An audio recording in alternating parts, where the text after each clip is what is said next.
Welcome back to View from Brussels. My name is Brandy Miller. Today in the studio, I'm delighted to welcome Alan Hardacre. Alan, thank you for being here. It's good to be here. So you are an EU public affairs specialist and author of the book, How to Work with the EU Institutions. Correct. So I'd like to take a little bit of a look at how public affairs has shifted in recent years. Namely, what do you see as the biggest shift affecting how the EU works today versus when you started to work in this field about 2 decades ago? Okay, so I think many changes, actually. So originally I did a European studies degree and I arrived in Brussels and realized that I knew the theory extremely well, but the practice was very different. And then that led to, actually at that time, around about 2010, was the first of the editions of the book that you now see the fourth edition of. And that book was all about a very technical, very process, evidence-based EU system that, of course, you needed to know people, you needed to know some politics, but the core was really the process and the process points and the information and evidence you needed to give. And of course, that's still with us today, but the balance has changed quite significantly. And I think anyone who's working in EU public affairs today will recognize the overwhelming force of politics, where perhaps it wasn't the case before. Maybe we can look at a little bit through this interview and some of the individual institutions, but it's so much more political, which means it's slightly less technical, it's less predictable. So a lot of changes. Yeah. So on that, would you say that public affairs in general, or how people are involving and working with the institutions from the outside, that their approach is starting to change or to evolve as well? Yeah, so I would say that there are probably two things happening here. So I think certainly over the time I've been in Brussels, so the last sort of 20 years, I have seen a real, what I would call professionalization of public affairs. And so what I mean by that, it was less about having a Rolodex of contacts and I have access, and it's turned into more of a professional, structured profession, if you like. So that's been happening as we go along, which of course makes people more structured, organized. They really think about this in a more professional way.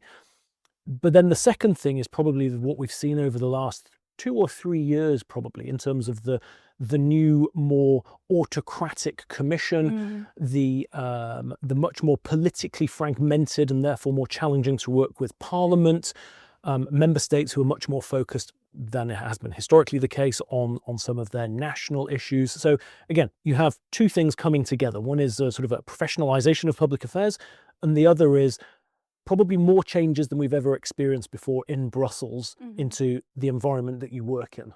That makes sense. And so, well, on that, a key theme that stands out from your latest book is that influence today depends more on where the power actually sits. And you speak about the EU becoming more autocratic and more fragmentation. So what would you say is the biggest misconception on how influence works in Brussels? And how do we start avoiding, I guess, moves from playing yesterday's game?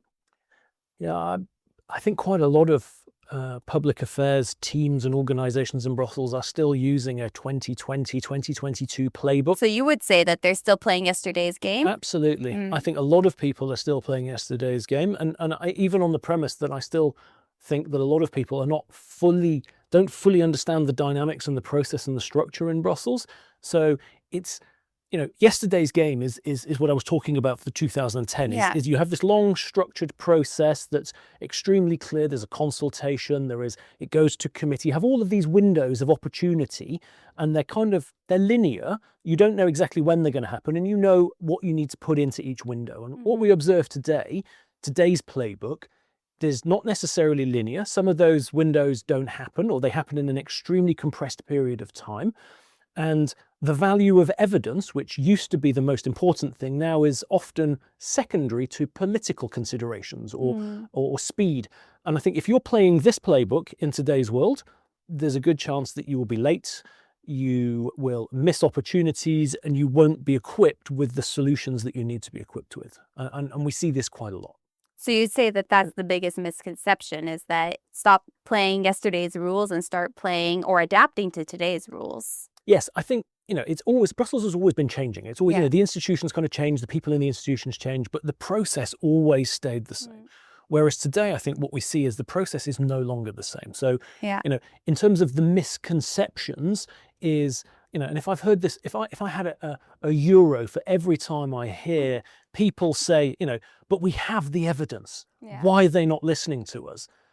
Well, that was kind of that's always historically been a frustration, whereas today it's even more frustrating because the political compromises, and I think maybe we touch on omnibuses a little bit later. We will. The next question. The nature of evidence and omnibus, they don't really go in the same sentence. Yeah, omnibuses are not evidence-based decision-making; they are political decision-making at its finest. So if you're coming to that party with evidence, you're in trouble.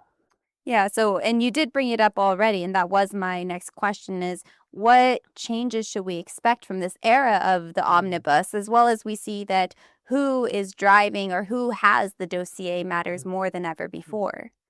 Yes, and again, it was access. Access has always been a relatively open thing in Brussels. Okay. So it was relatively easy to understand, okay, I need to speak to these people in the Commission, these people in the Parliament, these member states. Access was maybe a bit of a challenge, but you could usually manage it. Whereas I think today access is extremely difficult because the people who are making the decisions, the group is getting smaller. So when we come to omnibuses, for example, if we're talking about the European Commission, very little now is happening at the service level. Most of it is happening at the cabinet level. And to be honest, the majority of the big decisions have been taken in the president's cabinet. Yeah. So if you don't have access to that level, which very few people do, despite what people in Brussels may tell you, very few people do, how do you influence this? It becomes very challenging. And then, of course, the omnibus it's like a Pandora's box, right? It opens many different things all at the same time with no real consultation, no real evidence base. So I think for organizations trying to work with this in this type of environment, it's more than ever, you're under time pressure. You don't have 2 months to develop your position paper. You need to do it much faster. You can't have 15 priorities because you're going to get a very small opportunity for what's important for you. So the omnibuses have been a very big change for many Brussels operators. It's at the same time a challenge as much as it is also an opportunity. An opportunity in which sense then?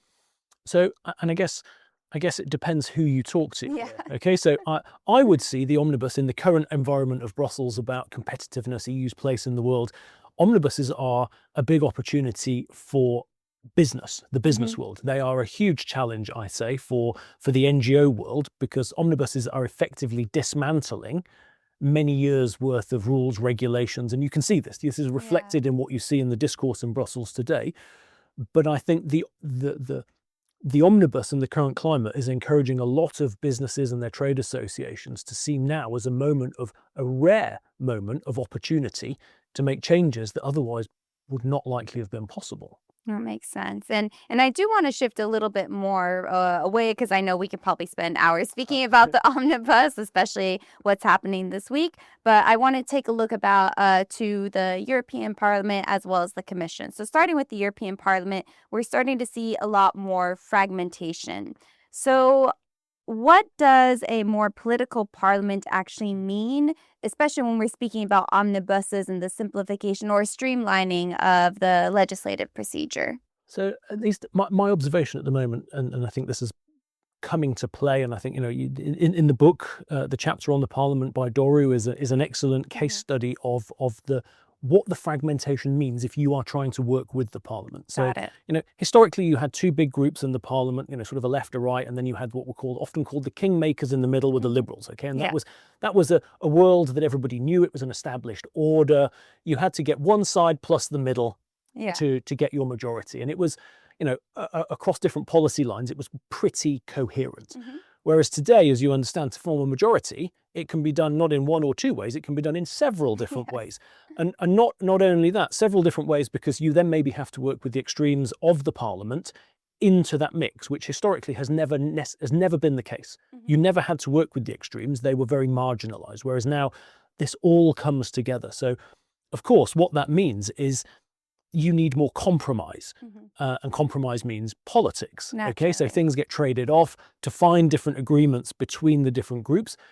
It's more challenging when you're outside trying to work with, where is the alignment going to be? What are the different points of trade-off? it's much more challenging on the outside to work with this type of system. Yeah. And how about the commission? How are you seeing the challenges and the opportunity, particularly as we see it evolving from its traditional role of being a guardian of the treaties to now a more political and strategic actor?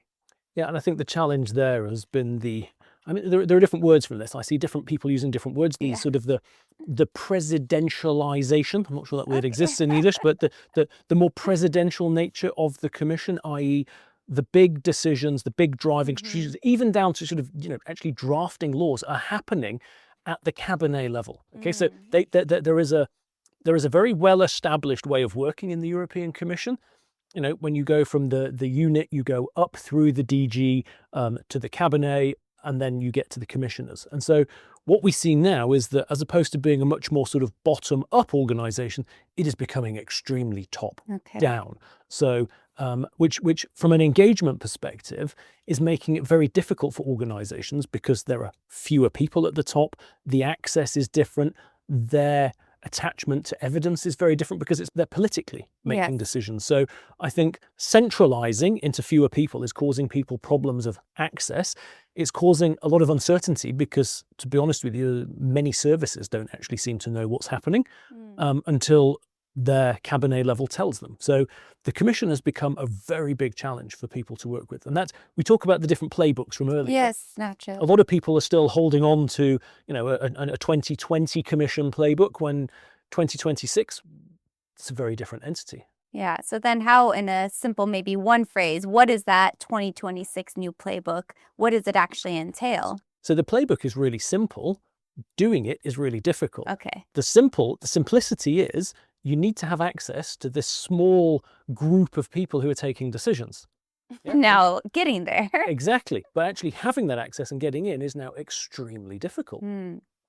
Well, we are speaking about now the fragmentation as well as politicization, presidentialization, if we're adding some new terminology. I do want to take a look at national politics defining the EU law more than institutional dynamics. So Yep. would you agree that that is what we're starting to see happening, and that maybe some of the power spheres are also changing and where policy can be influenced vis-a-vis other capitals to Brussels? Yeah. So member states have always, for me at least, I believe, been one of the biggest driver of EU policy direction and content. And I think that trend is continuing. And it's the most difficult part for Brussels and Brussels EU public affairs people to get hold of, because of course it spans 27 countries. Yeah. So it's a very difficult challenge. But EU member states have always had somewhat of a driving role. And I think the classical way that the member states do this is through their council conclusions. Okay, the council conclusions is usually like a shopping list of telling the Commission what they would like them to do. Yeah. And the Commission struggles to ignore this. And if you look at council conclusions over the years, and now you get European council conclusions and the heads of state on top of this, they're much more micromanagey as requests go. So I think setting the direction, strategic direction, and also being really quite clear about what they would like to see has always kind of been present, but now it seems to be very present. Yeah. And then, of course, it's always been this wonderful thing that the Commission and the Commission and the Council through the member states have to work so closely together, because the Commission are providing law, be that secondary law or the implementing and delegated acts, so kind of the laws that give life to the laws themselves. Yes. They have to work closely together. They create it, and the member states are the ones who are actually bringing it to life on the ground. They're the ones who are actually going to execute it. So they've always been pivotal. And maybe again in today's era of more security, defense, geopolitical context that we're in, yeah, the member states and their interests becomes much more prevalent. Yeah. And well, a big topic now starting to arise in national capitals as well as here at the EU level is the role of AI affecting policy, as well as, okay, now how to govern it is another question. I do want to take a look of how AI will play a role in EU decision making, particularly when we use it as a predictive tool to win the race with data versus perhaps building these strategic relationships. Yeah, so this was one of the biggest challenges for, I suspect, all of the authors in writing in the book this time, was how do we write this book with AI sort of evolving in the background, because it's very difficult to say that, and it's still very difficult. We know what it can do, but we're still wondering what it's going to do tomorrow. So I know a lot of the authors in the book were trying to work out, what do we say about AI that's not going to be redundant in 2 weeks' time. But at least my view is that, so public affairs, when we think about it, we often think about people engaging externally, going to meetings. You think about that bit of the job. Yeah. Well, at least instinctively, I tend to think of that. But when you think about what a public affairs person does, it's probably 90% internal and preparatory and 10% external. Okay, so the external bit, so i.e. when I meet you and I would try to influence you, AI can't do that for me. But the 90% preparation, that's where AI is going to make, I think, a bigger difference, okay? Because it can help me prepare every aspect of what I would do externally. It can help me with. It can help me come up with a bio, speaking notes. I can put in your profile and ask it to tell me what words you would like me to use to have more influence. I could do some, and services exist, right, already to do predictive analytics of how they think you might vote and what that would mean for me in my interaction with you. So, all of my preparation can benefit from AI. But that, that 10% that you speak of. It takes you into that 10%. And I think that's the other interesting thing. What we've talked about in the previous bits, when we talk about the institutions, is when we get into that 10%, it's getting more challenging, because we're struggling to get access to the right people at the right time, because omnibuses are going at 100 miles an hour. So parliamentarians don't have much time. Historically, they never did, but now they have even less. Even less time. The commission, it's that small cabal of people you want to get to. So even if you've got great preparation, right now in that 10%, it's proving quite challenging to get to the right people. So yeah, I think AI is there. It can help public affairs professionals in many ways. It already is, and in even better ways, predictive or not. But we still come to that challenge of you have to go out and do the job. Yeah. So on the topic of AI, and speaking about what professionals need or emerging professionals need for tomorrow, what are some of the tools or mindsets that they should be applying to understand EU power, politics, and processes? Yeah. So again, I'm maybe slightly biased, but I think public affairs is a wonderful profession to be in, and I think now is a fantastic time to be in a public affairs profession in the EU or elsewhere. But let's focus on the EU, because from the two sides of the equation that I was painting. So on the one side, all the internal use of AI. How do I become more professional? How do I be better prepared? That's all changing. It's evolving quicker than ever before. And let me give you, and then on the other side, the external environment, the institutions, the geopolitics, it's changing and making it a more complex world into which to actually work. And these are the challenges that as public affairs professionals we have to solve. So, maybe let me give you a quick anecdote on this. I recently did some work with an organization where, just by pure chance, there were 8 people.